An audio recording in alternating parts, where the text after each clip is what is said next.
Edie Bresler is a longtime educator and artist who is keenly interested in the role chance plays in the creation of photographs. In 2010, Bresler began a decade of following the trail of winning lottery jackpots across the United States back to the family owned bodegas and convenience stores where the tickets were sold. This long term project, We Sold a Winner, is a unique portrait of a struggling cross section of American families and widespread income inequality. It has been featured on Good Morning America, the PBS Greater Boston, as well as the pages of Photography Magazine, Lens Scratch, Slate, Photo District News, Business Insider, Esquire Russia, and numerous other publications. Bresler's photos are part of the permanent collection of the Houston Museum of Fine Art, the Danforth Museum of Art, and Polaroid Corporation. She lives and works in Somerville, Massachusetts, and is the director of the photography program at Simmons University in Boston. Well, welcome, Edie. Thank you for sharing your creativity process and how you work and aspects of your creative life. Could you tell us a little bit about the mediums that you work in and maybe the process around that? Sure. Well, thank you so much, Jeffrey. I'm happy to be here. It's great to be reconnected with you. So at the foundation of everything I do is photography. It's a medium that I have been exploring, for 50 years. You know, I started when I was a young girl, 13. I got my first camera, and it's really been a very interesting and surprising exploration. So I not only am involved in taking photographs that everybody would recognize as a photograph, but I also use 19th century processes, cyanotype, which most people think of as sunprints, anthotypes, where you're making an emulsion from plant material. I also do things with found objects. I collage, I sew images. So it's very facile. I think each project has sort of a different beginning and a different maybe problem to solve. Sometimes I will come up against something and I'll think, oh, that's interesting. Let me try this thing. And then I try it and it becomes intriguing. It doesn't always work right away, but it's intriguing enough that I think, oh, this could be interesting. Let me keep going here. And then over time and patience and a lot of trial and error, something happens. And when something happens, that's very exciting. And then I just push further and further and further. How did you first become interested in photography? Oh, I had a wonderful art teacher in my middle school, Phil South. And he was the first person who took me into a dark room. And I remember this feeling of, my God, this is magic. I loved it. And my uncle was also a photographer. And when he heard that I was taking this class at school and I was really liking it, with my parents' blessing, he went and he bought me my first camera. And I really, as a kid, I had a bicycle. I had this camera. Those were like the two things that I had. Everything else was like hand me down, which just the way it was those days. But those two things, I'd get on my bike in the morning. You know how it was. Your parents they weren't really go outside.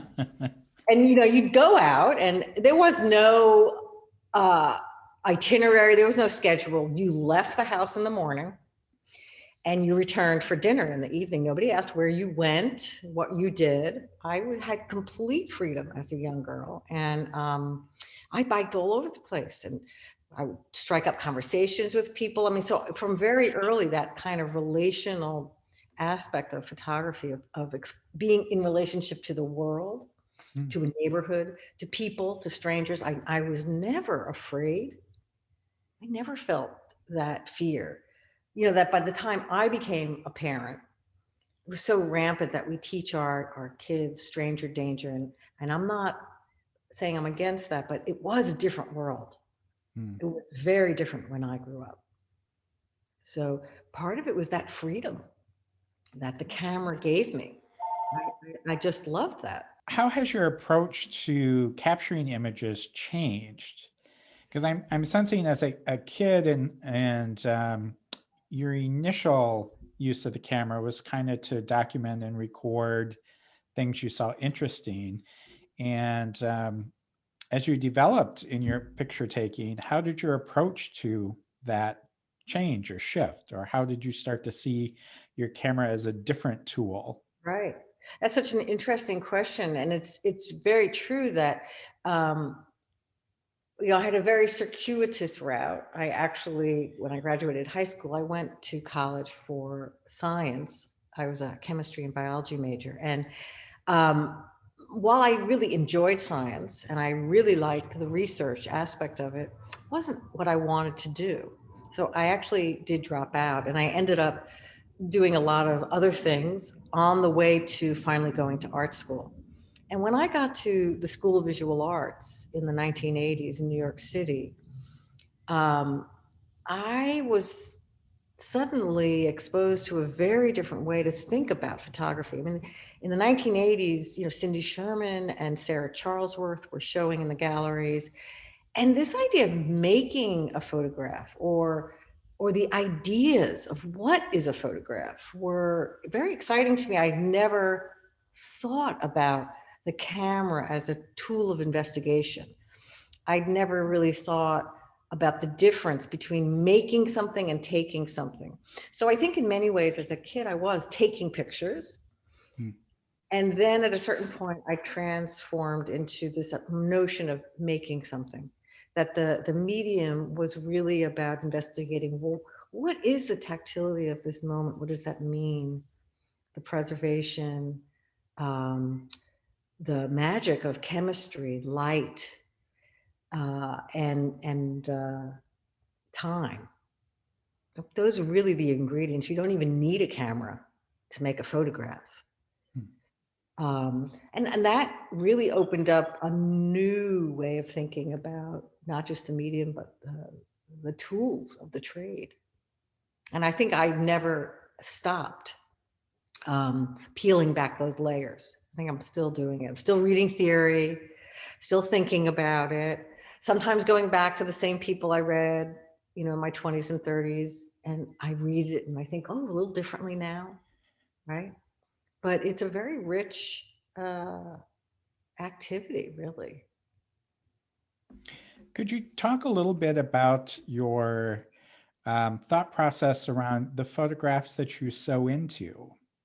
Ah, I think that would um, be a really interesting thing to kind of discuss and use as an example of how you use photography, but you expand on yeah. solving those questions. So it's a again, it's the process is so interesting. So I first began sewing in combination with photography after my son was born. Both my parents were already deceased, so uh, as a new parent, I was thinking a lot about my own parents. I just think how all people do when they become parents. It's a natural confluence that you again think about your own relationship. And I began a series of images where I sewed my window screens in a way, in a conversation in some ways with my mother, who always was, she was a huge needle pointer, and she Hmm. was a great, she could sew everything. I could not, but I have her sewing box. And I kind of taught myself to sew as a new mother in a kind of conversation, not only with my mother, but I think with women's work. And so that early series of photographs where I sewed window screens and then photographed through became a conversation of the interior world and the looking outside. And then in 2015, I actually became quite ill. And I mean, I'm fine now, but at the time I was hospitalized. It was very touch and go. And it was a half a year where I really wasn't able to do very much. So I was looking a lot at photographs and looking a lot at the history of photography. And I came across a series of nudes from the 19th century They were all titled Anonymous. And they were extraordinary photographs. So in other words, they were already in books. Collectors found them, and they found it as fascinating as I did. Otherwise, they wouldn't have collected them. So I, in a way, was the benefit of their critical eye and their largesse to collect.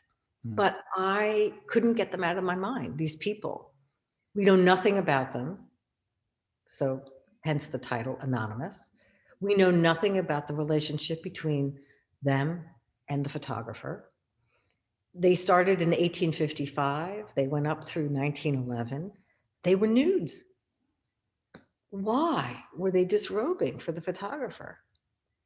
I couldn't get it out of my head. And then I started to imagine like the rest of their life. So when they walked out of the studio, what did they wear? Who were they? What did they do? I couldn't get them out of my mind. I mean, I did have a lot of time on my hands because I was in bed and ill, but it really became a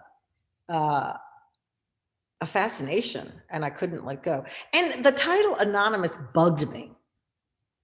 I felt like how horrible to just be known as anonymous and to have your visage be this nude image. And there's something that felt so unfair.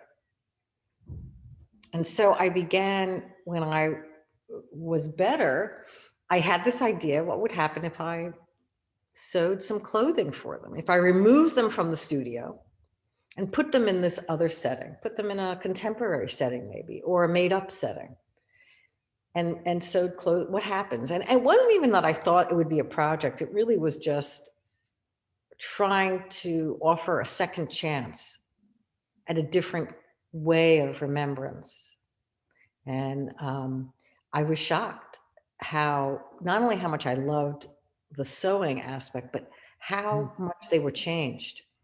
That as figures, once there was this other layer on top of them and the studio was no longer there, that as viewers, we engaged with their faces, the way that their bodies were bending, the way that they held their hands. And it was a very different connection. So there was that relational part of photography again, but with somebody who I would never know. And yet I was creating this alternative possibility. And there's something about that alternative or the potential to revel in what else might be possible that I found incredibly healing. Hope that's not too trite a word, but it was incredibly healing. And it still is. I'm still doing the projects. They're very slow. They take a long time. And I've done several iterations of the same figure at this point. Yeah. So that's my anonymous project.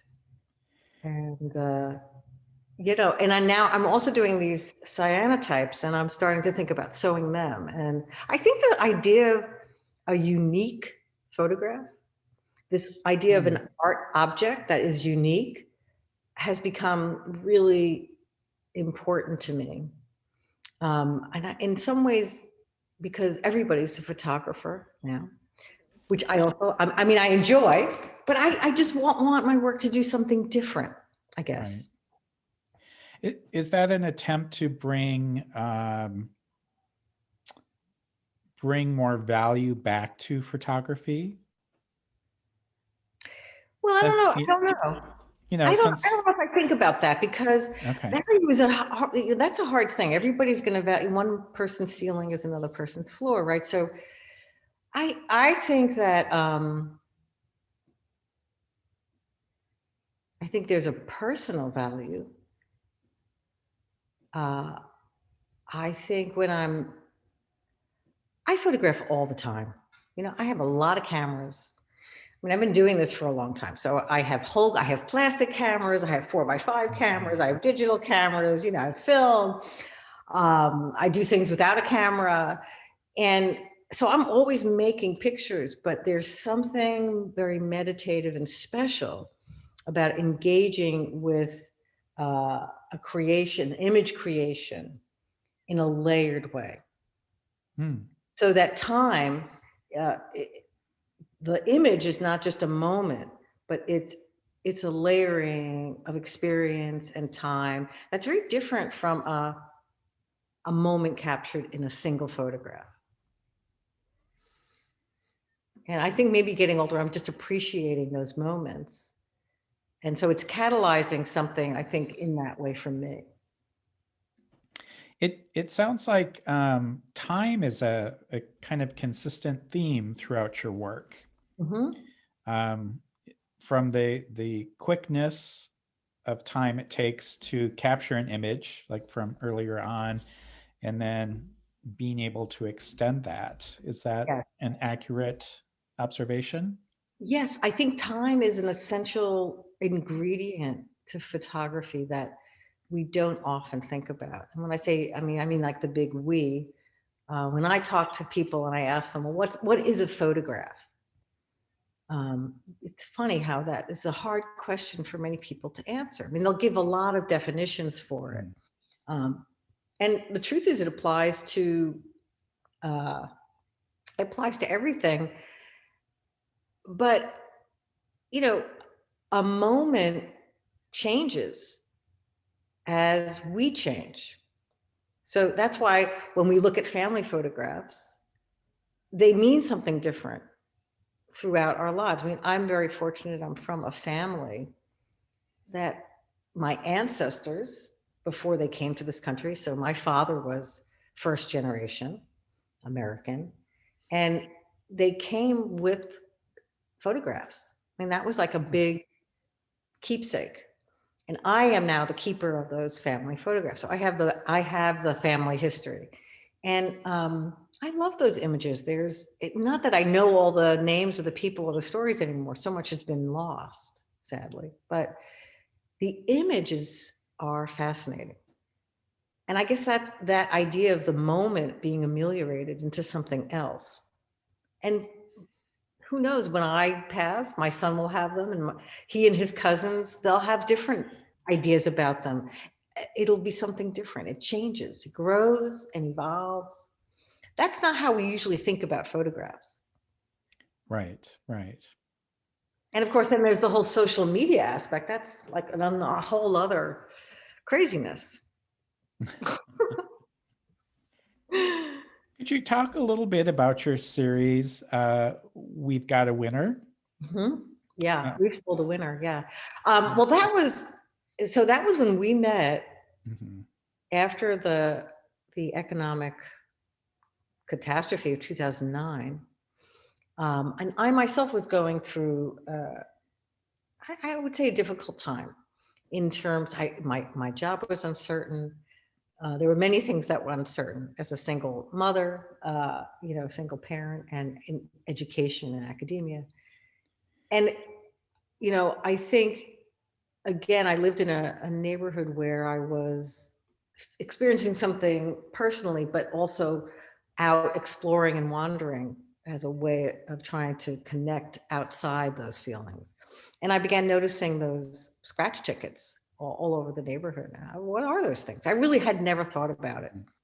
And as I began to research and read, uh, I became fascinated about how lotteries work, um, how old they are, how prevalent they are. But the biggest piece for me were the mom and pop stores where the tickets were sold, and the idea of a family business.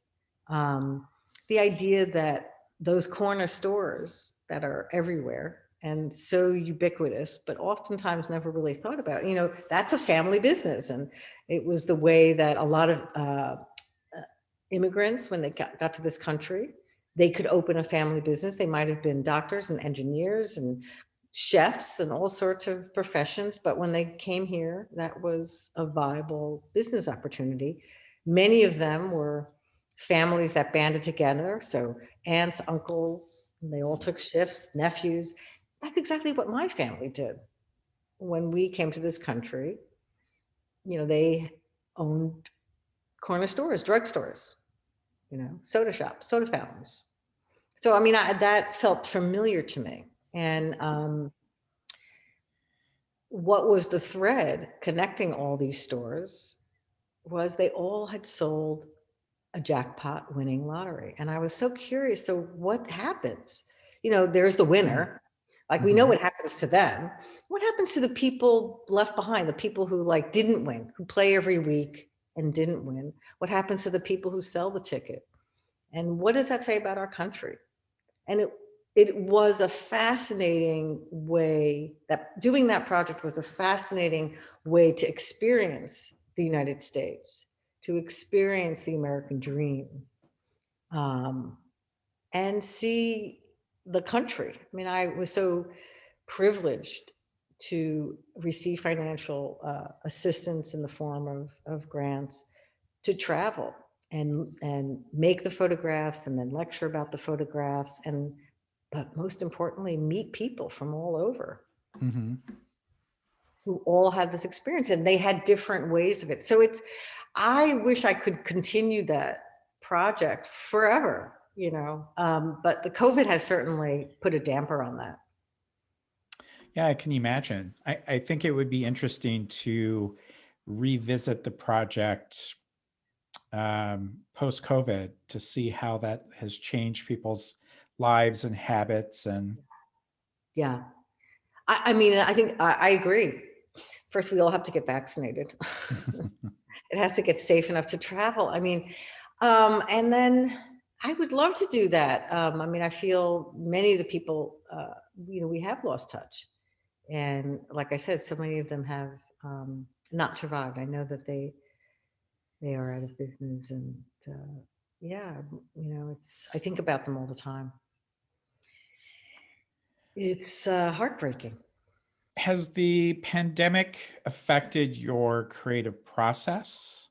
I know it's affected all of our lives in some aspect, but in your creative work, I've talked to some people where they have stopped working, and I've talked with some other people that really felt it gave them a large space to continue to work and work bigger and more.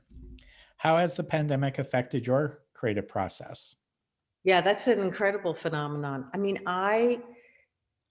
uh, like first and foremost, I was working a lot because I did have to reinvent all of our curriculum, our photography curriculum. And in doing that, I actually discovered a lot of new processes. For example, Mm. caffeinol developing, developing black and white film using instant coffee and sodium carbonate and vitamin C powder, which actually works. It's phenomenal.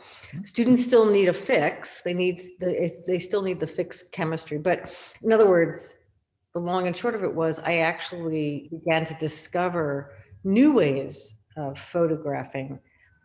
And then to test them, I had to do them myself. Mm. And so I was being very creative during that, like this is a year anniversary. So beginning last March, I had to really rethink a lot of things. I also, like everybody, I was spending a lot of time at home. I think it was crazy to be at home as much as I was. And so I did start going through old negatives. I was scanning old negatives. So I actually did make a few new bodies of work that I probably wouldn't have um, had the time or the bandwidth or the interest maybe. I mean, part of it was being last summer, feeling so claustrophobic and missing the freedom of that open road. So the first project was the Hole Punch Moon series, where I went back through time. So there's time again. I mean, I've been traveling and road tripping since I was a kid on my bicycle, right? And then as I got older, I got a car, and then I could travel by plane and go someplace and hike. And so I have images from, notebooks and notebooks of negatives. So I would find these landscapes, these moments, and then I would punctuate them by taking my hole puncher and taking some other photograph or other material and using it to create what felt like the perfect hole punch moon and placing it in to that landscape, and somehow it worked. And what I mean by worked is that it was like that punctum, that moment of like, oh my God, that's so transformative and fabulous, you know. And I had so much fun making them. And it was the fun, you know. I know people say, oh, you have to be a serious artist. And I agree, I understand. But there's no reason that you can't also sometimes just be tickled by the creation, the act of creating something. And for me, that was a huge release and comfort at a time of real struggle, was being able to make something that made me laugh and made me re-enjoy that moment again in a whole new way. Just like that creative physical act of placing the perfect moon and then re-scanning it. Mm. Um, and then I was missing terribly being at the ocean. Mm. And the peacefulness that I get from sitting in a chair and just watching the ocean come in, the waves that go in and they go out, and feet in the sand. And, you know, all the beaches were closed. We couldn't Mm. even go because people were going and not being safe. So they just closed them. And so I began to use the cyanotype process to create memories of being at the ocean. Mm. Through they're basically photograms. I'm just laying down different cardboard, translucent paper, different things on a prepared sheet of paper at intervals of time to create different kinds of blues and whites and texture. And they seemed to me like these being at the ocean. And I became, you know, it was like I would do it for a whole day. And it was that creativity was like a release from being so confined. Um, I was very grateful to be an artist. I still am. I feel like, wow, I'm so lucky because, um, you know, I would have, I think otherwise felt much more like a caged cat. Right. You know, I really get a sense that you as an artist and your work is deeply embedded in the sense of community. Mm-hmm. You know, it's about people and interaction and relationships. Um, can you talk a little bit about what your role is as an artist in a community, or what you feel an artist contributes as a member of a community? That's so interesting. I mean, I think in some ways I feel like a conduit Mm. of conversation and experience. Um, I am keenly interested in people. I always have been. And I hope, or at least I seek with my work, I try to take those conversations and experiences and distill them into the objects that I make or the photographs that I make. Um, you know, as a someone who's listening and seeing and really, I was going to say witnessing, but that can be a troublesome word. What is it that I'm witnessing? But Mm. in many ways, I think we are, you know, artists. I don't retreat to my studio. Uh, my studio is absolutely one of my favorite places to be, but the experiences I bring come from being outside in the community. Um, I don't know. I think that's an I'd have to really, I have to really think about that. But I keep coming back to this idea of some kind of conduit of connection. Here we go. So, you know, I see. You see, I live in I'm very fortunate because I have a loft. This was an old pillow factory. Mm. In the 19th century, this was the Comfort Pillow Factory. And right outside here is a bike path. I don't know if you can see it, but that's where the train ran. So that's my home. This is my home. This is where my son was raised. And here's my sewing table. You can see there's all my materials. So this is sort of where I kind of sew, and this is my little Zoom table because I teach standing up. So, because I think that's much more fun. This is like a little homemade wall. So these are some of the cyanotypes I've been making. And these are made using the leftover materials I have after I go grocery shopping. But they feel very underwater, don't they? And I'm actually trying to collaborate with friends who are writers and poets, having them add a story. So for instance, like, tell me a story about these two. What's happening here? I'm curious to see what they'll say. I still listen to vinyl. So here's my record player. That's my favorite thing to do. And then, this is where I build stuff. So this is the other part of the studio. And then of course, my computer and my printer, and some of the many negatives that I have and boxes of prints. It's pretty crazy. I can show you.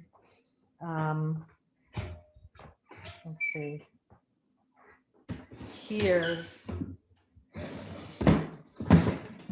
Okay, so here are some new ones. These are hot off the presses. I'm actually needing to finish this middle one and get it up on the website soon. So this is my little space where I store everything.